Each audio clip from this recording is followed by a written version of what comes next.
오늘 우리에게 주시는 하나님 말씀은 에스라 4장 1절에서 24절의 말씀입니다. 사로잡혔던 자들의 자손이 이스라엘의 하나님 여호와의 성전을 건축한 다음을 유다와 베냐민의 대적이 듣고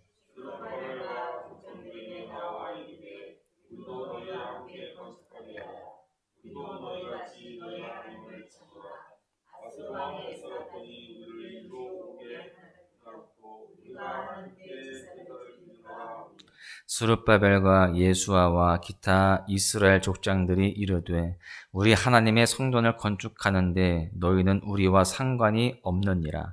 바사왕 고레스가 우리에게 명령하신 대로 우리가 이스라엘의 하나님 여호와를 위하여 홀로 건축하리라 하였더니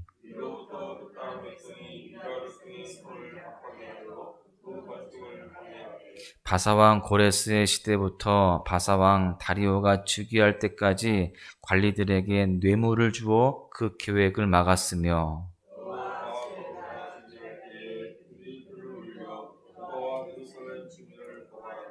아닥사스다 때에 비슬람과 미드르닷과 다부엘과 그의 동료들이 바사왕 아닥사스다에게 글을 올렸으니 그 글은 아람 문자와 아람 방언으로 써서 진술하였더라.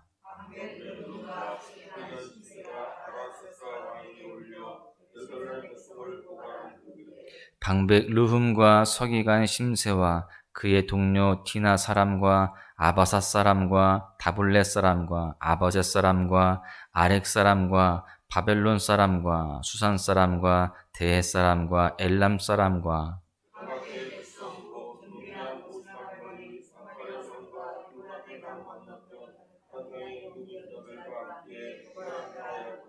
아닥사스다 왕에게 올린 그 글의 초본은 이러하니 강 건너편에 있는 신하들은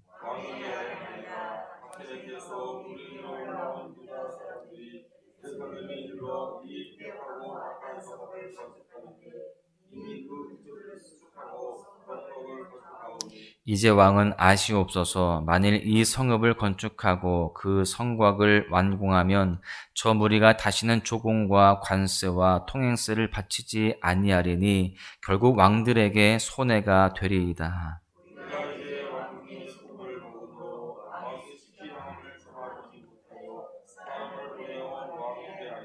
왕은 조상들의 사기를 살펴보시면 그 사기에서 이 성읍은 패역한 성읍이라 예로부터 그 중에서 항상 반역하는 일을 행하여 왕들과 각 도에 손해가 된 것을 보시고 아실지라. 이 성읍이 무너짐도 이 때문이니이다.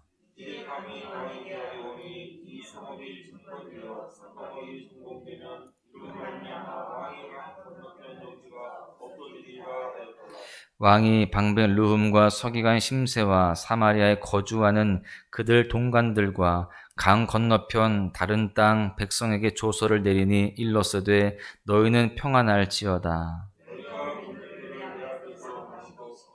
명령하여 살펴보니 과연 이 성읍이 예로부터 왕들을 거역하며 그 중에서 항상 패역하고 반역하는 일을 행하였으며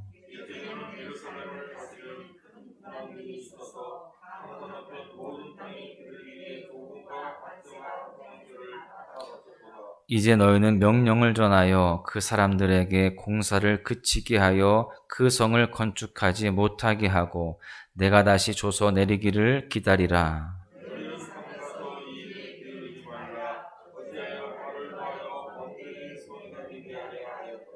아닥사스다 왕의 조서 초본이 르훔과 서기관 심세와 그의 동료 앞에서 낭독되매 그들이 예루살렘으로 급히 가서 유다 사람들을 보고 권력으로 억제하여 그 공사를 그치게 하니 이에 예루살렘에서 하나님의 성전 공사가 바사왕 다리오 제2년까지 중단되니라. 아멘.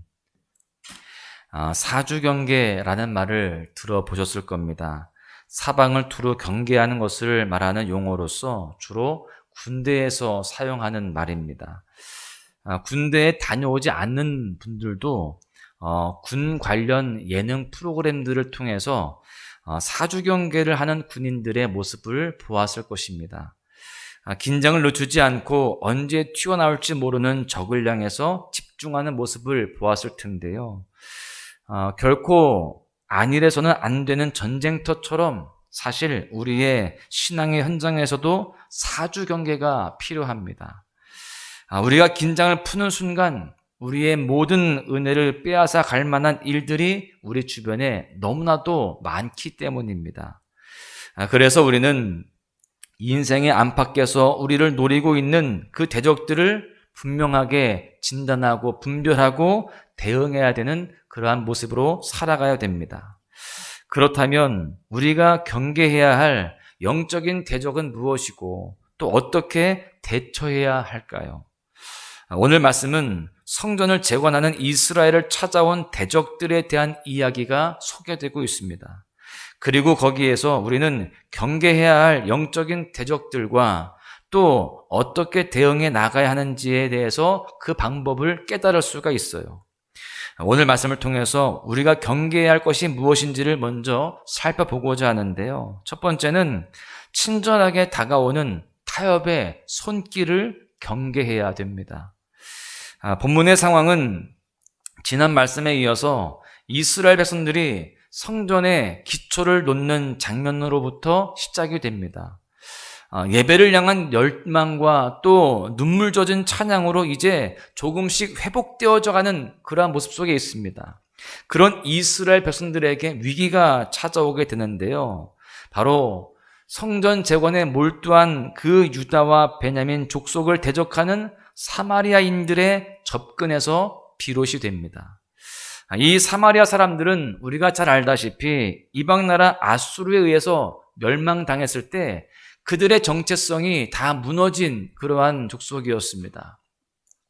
아수르가 그 북이스라엘 사람들과 결혼시킴으로 인하여서 그렇게 혼혈 정책을 하면서 그 민족은 이제 하나님의 백성으로서의 정체성을 잃어버린 모습이 되게 되었죠.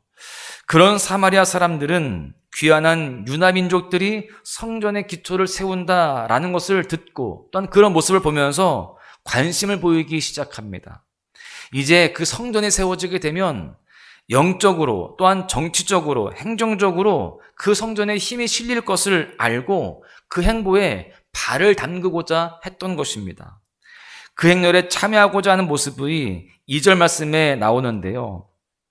스룹바벨과 족장들에게 나와 이르되 우리도 너희와 함께 건축하게 하라. 우리도 너희같이 너희 하나님을 찾노라.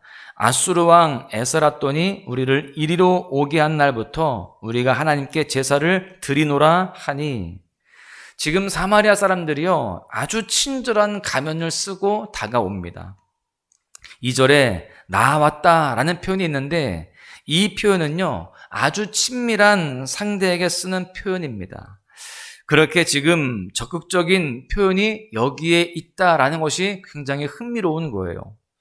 그렇게 호의적으로 다가갔던 사마리아인들은요 이전에 에스라돈이 이주 정책을 시작한 날부터 우리가 쭉 하나님께 예배했다라고 말하면서 성전 건축에 끼워달라 이렇게 말합니다.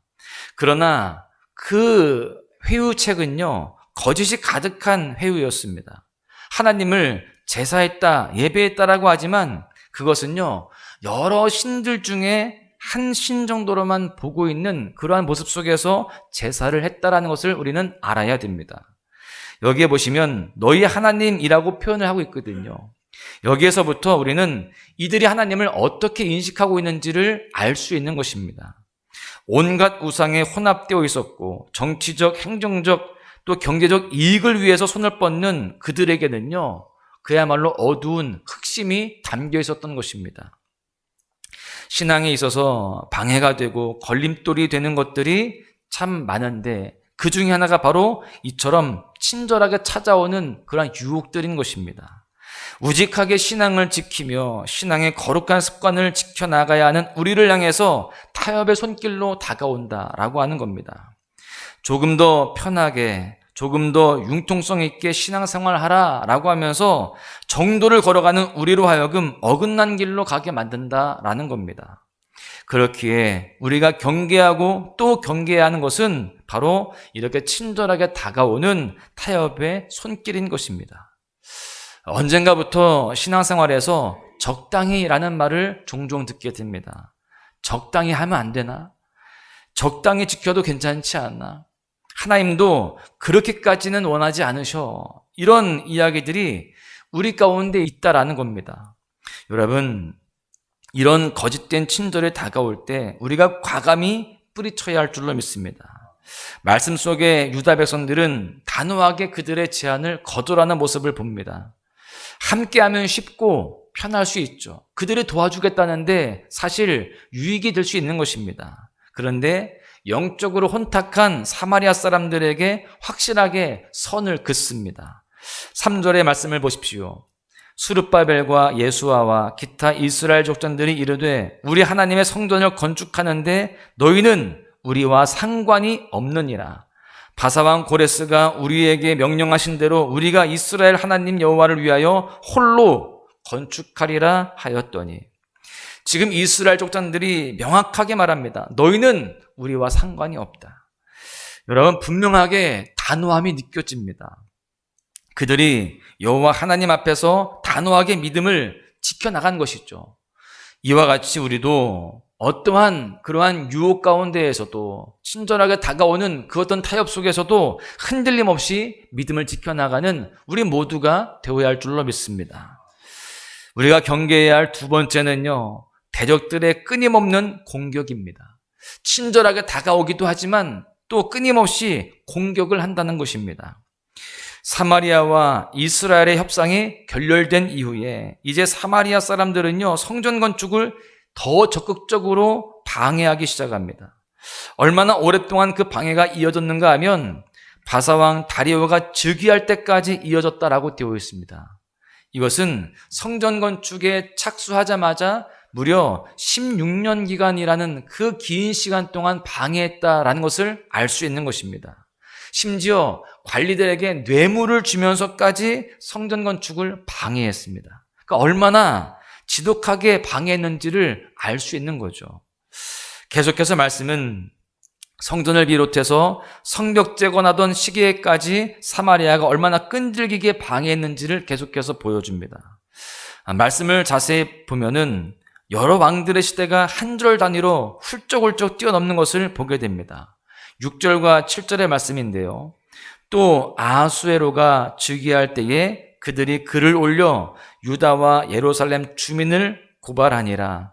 아닥사스다 때에 비슬람과 미드르닷과 다부엘과 그의 동료들이 바사왕 아닥사스다에게 글을 올렸으니 그 글은 아람 문자와 아람 방언으로 써서 진술하였더라.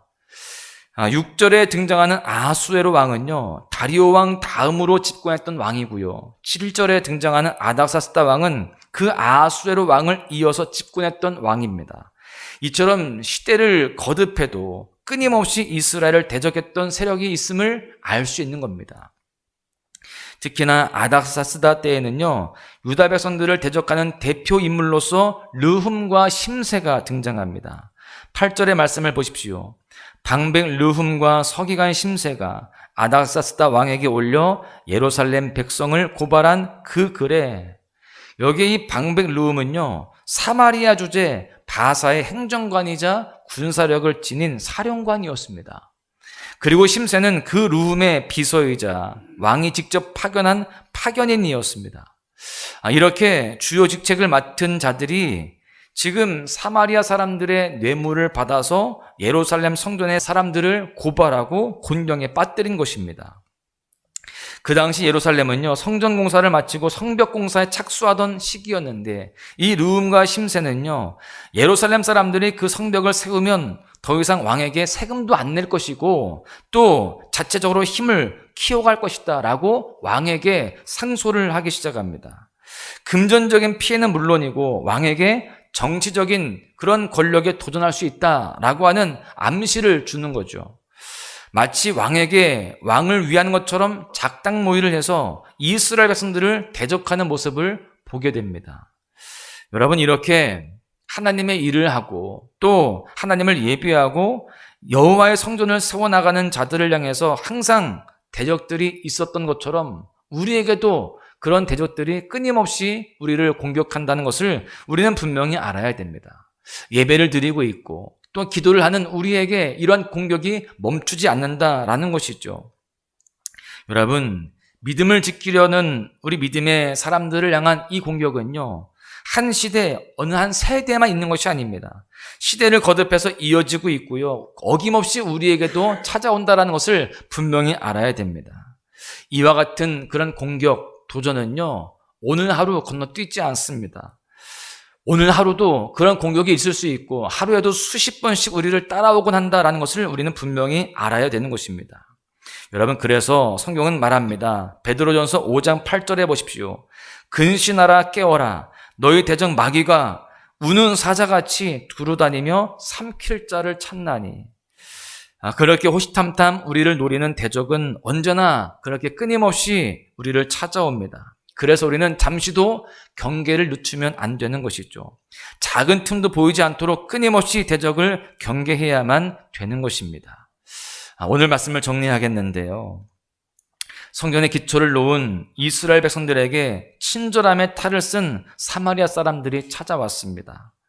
조금 더 편하게 타협의 손길을 내밀지요.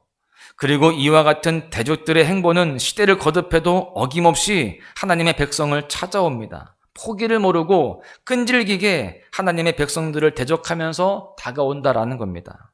그러나 이스라엘 백성들은 대적 앞에 철저히 경계하고 분별하는 모습을 보여줍니다. 사랑하는 소망가족 여러분, 믿음을 지키며 하나님의 백성으로 살아갈 때 우리에게 필요한 자세는 바로 경계인 줄로 믿습니다. 적당이라는 이름으로 찾아오는 거짓된 친절 앞에서 우리는 단호하게 반응해야 됩니다. 하나님 앞에 분명한 기준을 세우고 우직하게 타협하지 않는 신앙으로 살아가야 되는 거예요. 우리가 그렇게 타협의 손길을 단호하게 경계하고 거절하며 믿음의 여정을 걸어갈 때에 하나님은 우리에게 더 큰 은혜를 허락하실 줄로 믿습니다. 바라기는요, 오늘 하루도 우리 모두가 이렇게 늘 우리를 노리는 수많은 대적 앞에 사주 경계하며 믿음의 자리, 예배의 자리를 지켜나가는 그런 모습으로 승리하시기를 주님의 이름으로 간절히 축원합니다.